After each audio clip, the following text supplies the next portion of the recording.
everyone! Welcome back again to my channel. This is Dailena Vlog. So for today's video, day, ay sasagutin ko yung tanong ng ating isang subscriber. Nag-PM siya sa akin sa WhatsApp. Sabi niya, Day, ask ko lang kung gaano ba kalaki ang bahay ni Amo. So nandito pala tayo ngayon sa sinama ako ni Amo kay yung maliit kong alaga ay may class ngayon, di ba? 1 year old pa lang, Day, nag-aaral na 1 hour lang naman. Play lang ba? So hindi na natin sasayangan yung oras kasi 1 hour, so may time pa tayo para mag-vlog. So, sa tanong mo, Day, kasi number lang, hindi ko ano ang pangalan.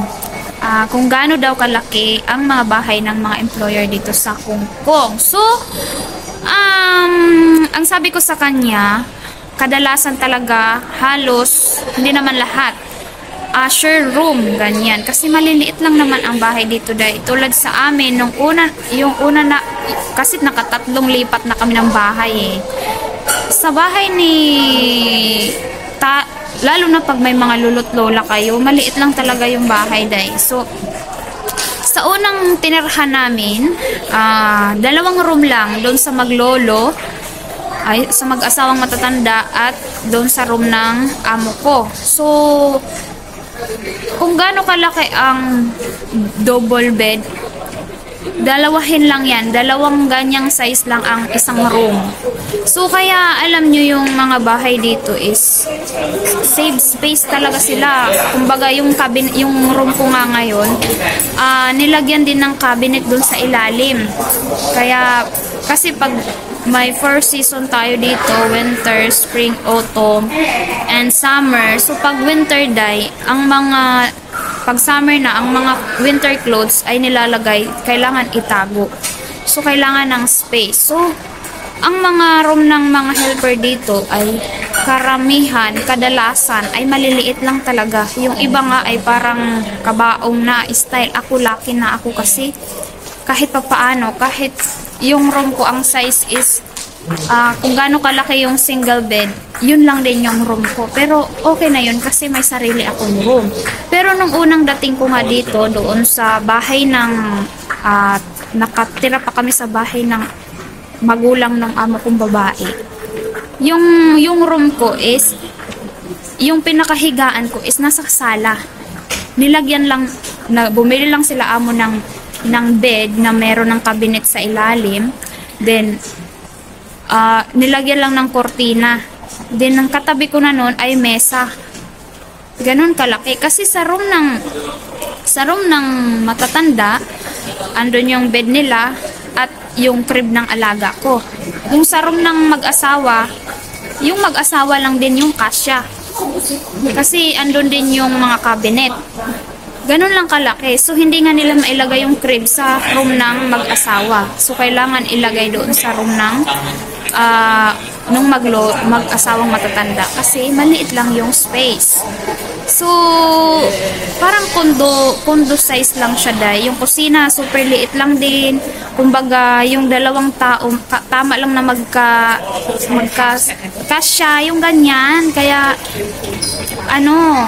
kadalasan talaga kung kayo sa interview pa lang ayaw nyo na yung mga ganitong sitwasyon, share room, pwede naman kayo mamili, Day. Sa interview pa lang sabihin nyo na, tanungin nyo na kung pwede naman kayo magtanong kung share room ka ba, kasi yan importante din sa atin, depende naman sa atin yun. Kasi ako noon hindi ko na itanong yan about sa room, kasi wala pa nga ako idea sa mga pwedeng itanong natin sa amo. Basta ang sagot ko lang nung interview, okay, yes, ganyan lang ako. So, sinabihan na nila ako nung nagka-sign na ako ng kontrata, naka-training na ako. So, sabi sa akin ng broker ko, okay lang ba daw sa akin na wala akong sariling kwarto, pero may privacy naman daw. Yun nga, nilagyan naman nila ng kortina.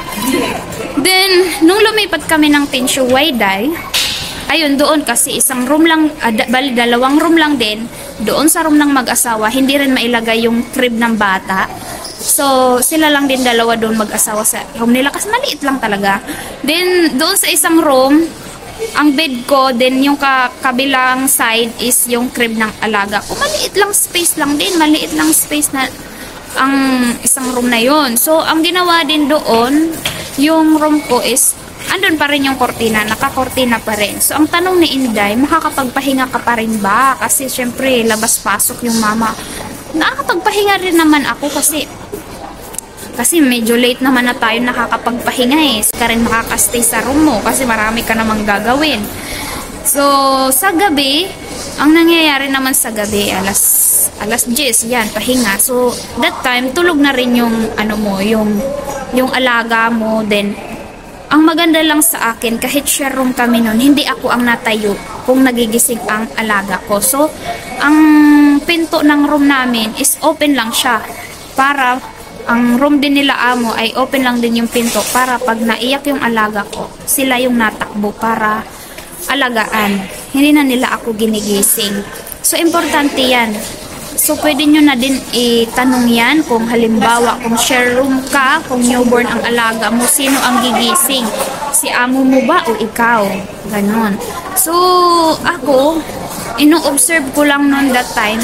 Kasi nung sa una, diba, nung sa parents ni amo, hindi ako ang nagising kasi nasa loob ng, ng room ng lola, ang bata. So, hindi ako nagising. Then, doon sa Tinshuway, ino-observe ko lang kasi magkatabi lang kami. Pwedeng ako or sila. Ino-observe ko lang kung uutusan nila ako, kung gigisingin nila ako, kung magigising yung bata. Hindi rin naman. So, hindi na din ako nagkusa kasi tayo naman ang lugi nun. Hanggang 16 hours na nga ang duty natin. Then, pagkagabi tayo pa ang mag-aalaga. Saan yung pahinga natin, di ba? So, nakakapagpahinga naman dahil basta importante, may kortina. Yan, may privacy. Wala nga lang masyado kasi minsan, pag malaki-laki na yung alaga mo, nagpapahinga ka na, bubulagain ka. Lalo na pag close mo yung alaga mo, maharot. So, medyo ganyan. Pero usually talaga, day, kung kung ayaw mo ng share room, sa interview pa lang, tanungin mo na kung share room, kung share room ang sinabi ng amo mo, ligwa ka na. Maghanap ka ulit ng hanggang makakuha ka ng gusto mo. Ayan. Kasi usually talaga, meron nga akong kasamahan sa church na 14 years na siya sa amo niya. 14 years old na rin ba? O 16 years old na ngayon ang alaga niyang bunso na lalaki. Share room pa din daw sila. Normally, may English pa kasi bawal na talaga share room ng yaya at ng alagang lalaki pag 12 pataas. Hindi na pwede. Pero sa kanya, ayaw din naman niya kasi ka-share yung alaga niyang babae, yung panganay. Kasi matagal daw matulog. Kasi dalaga na, diba? Matagal matulog. So, pati siya kasali. So, doon sa alaga niyang lalaki, siya ang nakikishare. So, okay lang naman sa kanya. Wala namang problema kasi family na din yung turing sa kanya. So, nasa atin na lang din yun. So, gaano kalaki? Meron din namang mga bahay na tulad ni Day Joanne, napakalaki. Pag mayaman yung mga amo mo, 2 helper kayo. So, expect mo na yan na malaki-laki yung bahay. Pero yung tanong ni Inday ata is 480 ba na square feet meter? Maliit lang yan, Day. 2 room lang yan na maliliit. So, malalaman mo naman sa job order yan.